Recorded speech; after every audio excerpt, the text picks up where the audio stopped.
పరమ పావన పుణ్యక్షేత్రం శ్రీరంగం.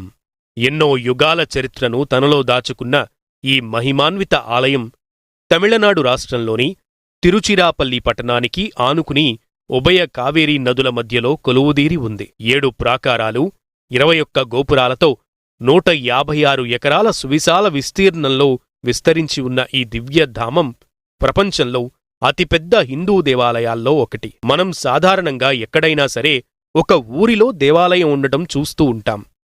కాని శ్రీరంగంలో మాత్రం దేవాలయంలోనే ఒక ఊరు ఉంటుంది.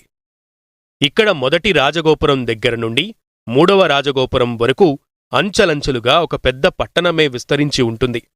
ప్రతి గోపురం తర్వాత ఒక ఎత్తైన ప్రాంగణం మొదలవుతుంది. అలానే ప్రతి ప్రాంగణం చుట్టూ ఎత్తైన గోడ ఉంటుంది. ఈ ప్రాంగణాల్లోనే నివాస స్థలాలు, స్కూళ్లు, కాలేజీలు అన్నీ ఉంటాయి.